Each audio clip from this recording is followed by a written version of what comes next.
seu direito.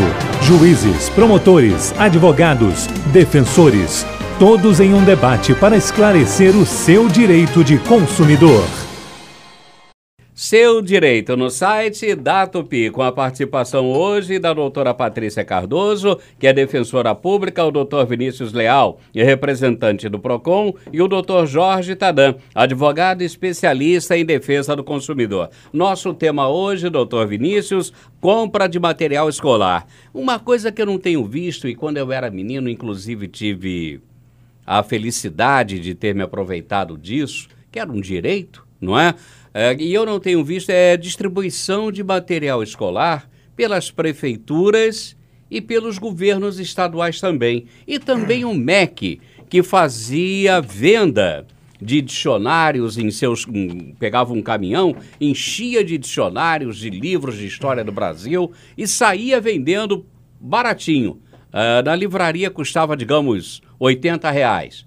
No caminhãozinho do MEC saía por R$15. Eu me aproveitei muito disso. Mas eu não tenho visto mais e nem tenho visto divulgação também desse tipo de ação.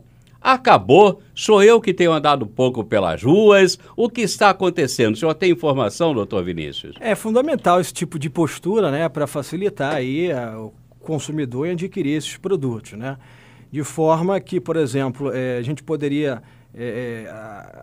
sobre essa esteira, informar que, por exemplo, algumas dicas importantes para você adquirir esse material, quer dizer, você sempre buscar a conversa, né, ali com o ente, com a instituição de ensino que você está vinculado, se há essa política, enfim, como é que está sendo essa questão de distribuição da lista do material e a maneira de você adquirir aquilo ali, né? Se há alguma política assim mais facilitadora para você adquirir isso aí. Algumas dicas que a gente poderia enfatizar são as seguintes, né? Confirmar sempre com a escola toda a lista de material, se necessário, verificar quais produtos da lista você já possui em casa, né? Promover e participar da troca de livro didático, como com os pais com que têm filhos da idade escolar diferente da sua, reunir outros pais para uma compra coletiva, como a própria doutora Patrícia falou, né? Alguns estabelecimentos concedem bons descontos para as compras de grande quantidade. Antes da compra do material, nem sempre o material sofisticado é o melhor, né? Então você deve pesquisar ali o que se adequa realmente à necessidade do seu filho, né? Ter cuidado com os vendedores ambulantes, né? Enfim, todo esse procedimento ele deve ser tomado na hora de aquisição do material escolar. Eu fiz essa pergunta sobre a distribuição de material didático gratuito. Haroldo, a prefeitura, o município do Rio distribui. Uniforme, mochila, todo o material porque eu tenho contato com criança, tudo. O Estado eu não tenho como te dizer. Agora, o município distribui tudo, até mochila, material. Pois é, e essa é que ia ser a questão. Eu não sei se a Prefeitura de Nova Iguaçu, a exemplo da Prefeitura do Rio de Janeiro, faz a mesma coisa. Não sei se a Prefeitura de Itaboraí também faz essa distribuição. Confesso a minha ignorância. Não sei se é de Niterói, se é de São Gonçalo, de Queimados, não sei se fazem isso. E aí me sobressaltou uma dúvida, doutor Jorge Tadam. Se há alguma determinação legal obrigando os municípios a fazerem essa distribuição de material. O senhor teria essa informação? Não. Existe essa obrigação ou não? Não existe essa obrigação. Não existe? Deveria existir? Deveria existir. O absurdo, a gente pode tomar como referência, né, os Estados Unidos da América. Sem dúvida, aquele país é a referência do capitalismo no mundo. A pergunta é, lá o pai do aluno paga material escolar? Absolutamente não. Faz parte do preço. E o próprio Estado se encarrega. Em todos os estados, nos 50 estados americanos é assim. E aqui, nós, lamentavelmente, temos que discutir o preço de cada item do material escolar. Haroldo, observe o seguinte. Uma igreja, seja lá, qual seja a linha que ela tem... Só para ficar bem claro, o senhor deu o exemplo dos Estados Unidos. Quem é que dá o material didático dos alunos? É o governo federal?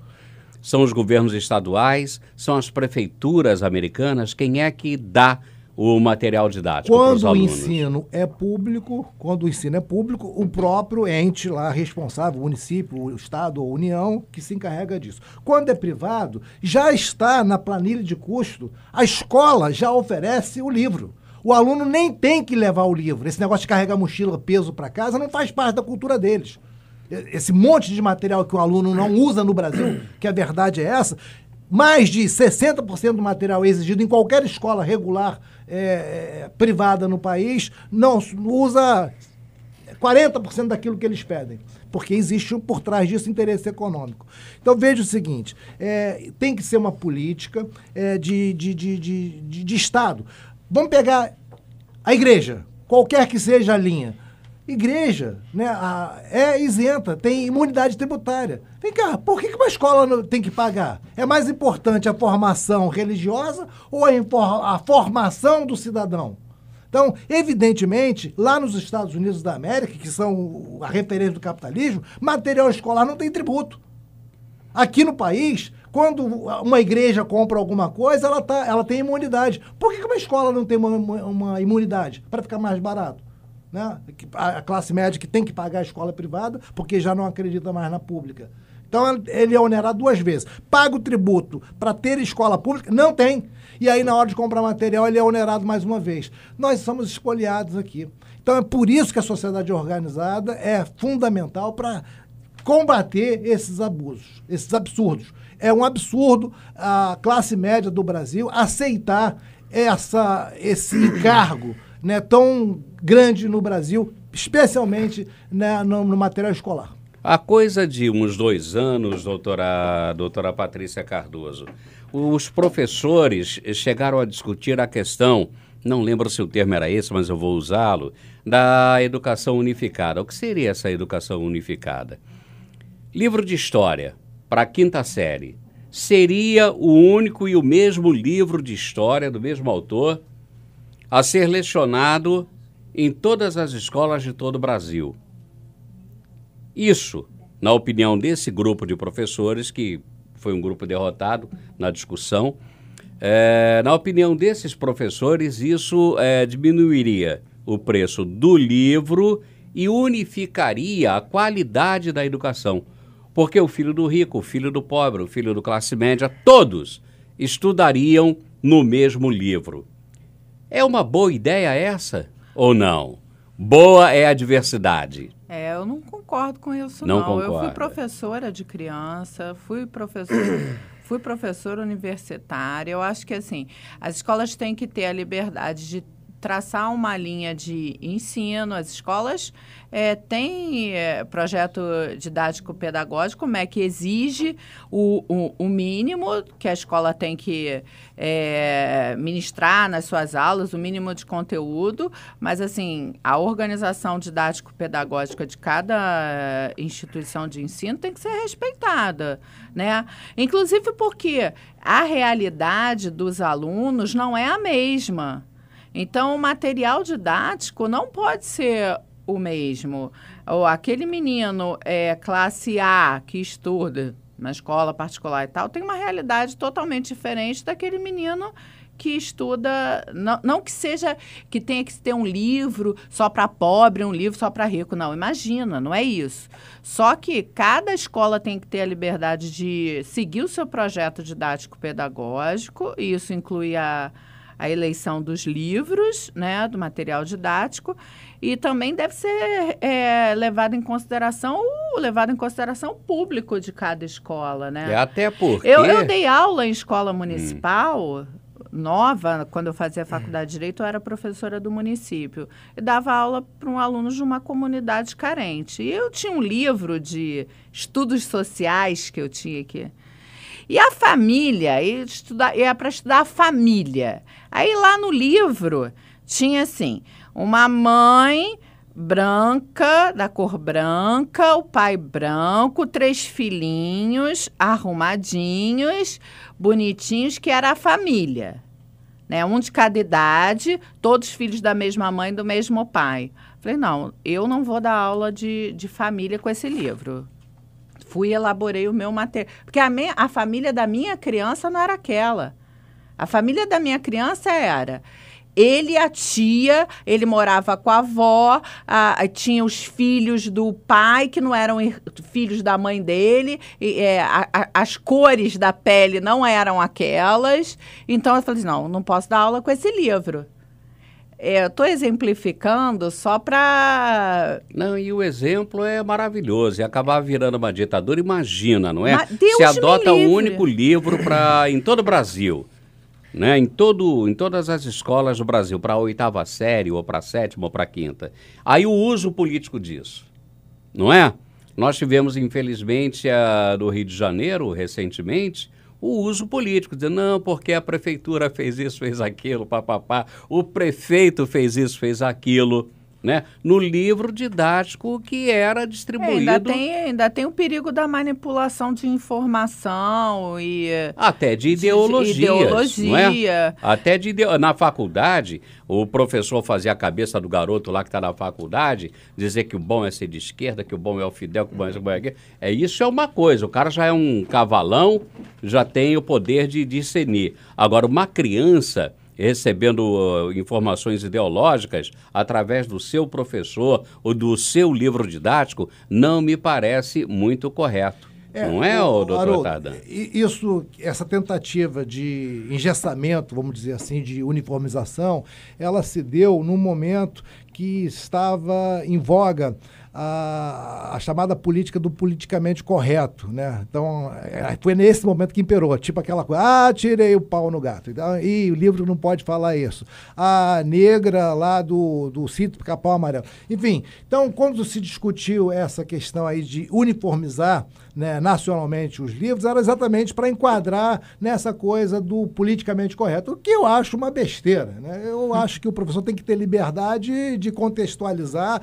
Não tem como você reprimir com uma ditadura, com um controle, atirei o pau no gato. O professor tem que, em sala de aula, tem que trabalhar isso, né? Porque, faz parte da história do país. Enfim, aquilo foi importante, está enraizado na nossa cultura que, o professor tem que consertar em sala de aula. Não é uma política e tentando reprimir tal ou qual autor em razão de uma expressão num dado momento da história. Não pode fazer isso. O doutor Jorge Tardan, o doutor Vinícius Leal, ele citou aqui o ensino à religião, a igrejas, cultos e seitas que são isentas de pagamento de impostos.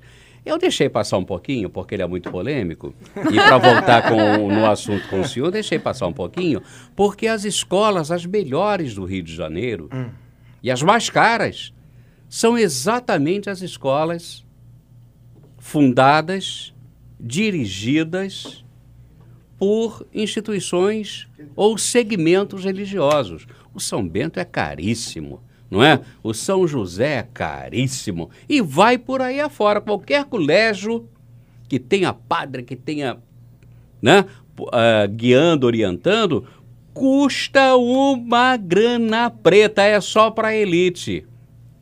Imagina, vai dar isenção de impostos para esse tipo de escola também? Ou não? Olha que pergunta, eu sei. Depois eu vou no Dr. Jorge Tardan. Falei que ele faz mas assim, via de regra, você está ali, né? O princípio do livre comércio, da livre escolha, né? Você vai ali, o consumidor ele tem o direito de escolher, né, o serviço que ele quer contratar. E aquilo que pode pagar. Verdade, eu gostaria de botar meus filhos no São José, mas eu nunca pude. Agora, aí eu quero saber se tem que ter isenção de impostos para gente como eu poder botar meu filho no São José. Ao revés disso, a ideia do Dr. Tardan é excelente, né? Ele fazendo analogia lá com no caso dos Estados Unidos, quer dizer, essa coisa vindo para cá para o Brasil seria uma ideia realmente maravilhosa, né? O senhor gostaria? Mas, Haroldo, nenhuma escola que tenha orientação, seja judaísmo, islamismo, batismo, católico, seja lá o que for, ela tem nenhum tipo de benefício econômico. Então, essa que é a pergunta. Hoje. No momento, será que custaria tão menos assim? Já tivemos, mas não temos o São José, será que custaria tão menos assim? Eu acho que não. É certo que poderia, aí um controle de paz, né, e oferta e procura, demanda, claro que o preço teria que cair necessariamente. Porque, com certeza... O pessoal briga para estudar no São José, no São Bento. Mas acontece o seguinte... Pessoal que tem grana, claro. Hoje, o que a legislação faz? A legislação impõe, né, que essas entidades privadas, elas ofereçam bolsas. Então, para ter algum tipo...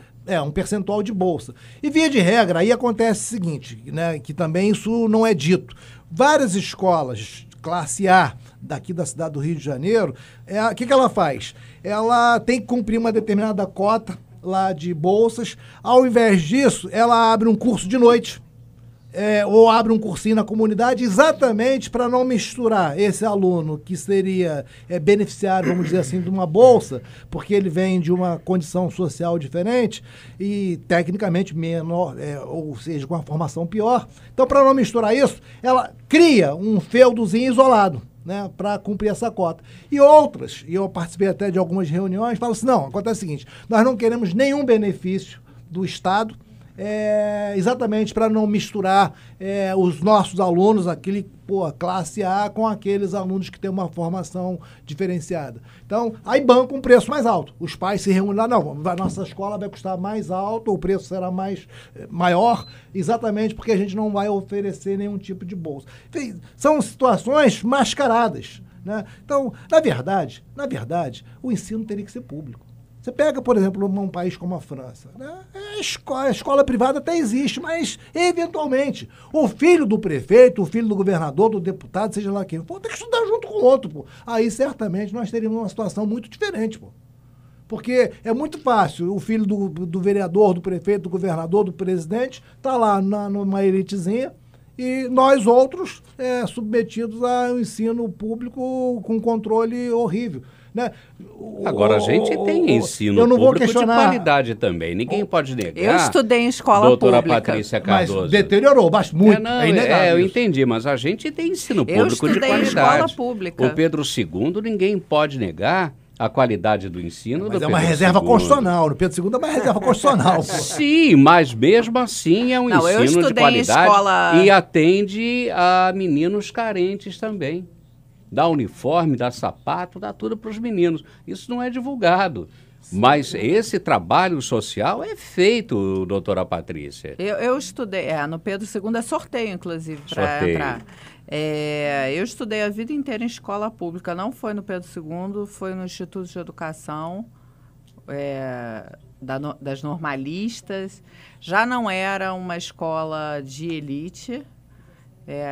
As classes, na minha turma tinha gente de todas as classes sociais. Foi importantíssimo para a minha formação como pessoa. Importantíssimo. Mas hoje eu não sei se eu teria coragem de colocar meus filhos, entendeu? Porque a qualidade hoje é de... não estou falando em CAPES, UERJ, UFRJ, Pedro II, algumas... A rede, de uma forma geral, estadual e municipal. Eu fui professora do município e eu fui embora, eu larguei. Eu fui fazer outro concurso. Eu não me sentia retribuída por aquelas condições de trabalho, salário... Eu acho que muita gente também, isso aí passa muito pela remuneração do professor. Aí é uma história muito maior. Mas, assim, devem existir ainda escolas da rede boas, determinadas escolas. Existem. Existem. Mas, assim, hoje eu não sei se eu teria coragem de colocar o meu filho. Olha, foi o nosso tema hoje, não é? Material escolar, e acabou que... inevitável. Acabamos falando também da qualidade do ensino. Seu direito, agradecendo a participação sempre brilhante da doutora Patrícia Cardoso, que é defensora pública, do doutor Vinícius Leal, representante do PROCON Rio de Janeiro, e o doutor Jorge Tardan, advogado e especialista em defesa do consumidor. A gente volta na outra semana aí, tá bom? Agradecendo também ao Marcel Amaral, a Renata Henriques, o Luiz Arthur, o Guilherme Maia, que nos ajudam a produzir e apresentar este programa. Um abraço, obrigado, até a próxima. Seu Direito, O debate que ajuda o consumidor a saber mais sobre seus direitos.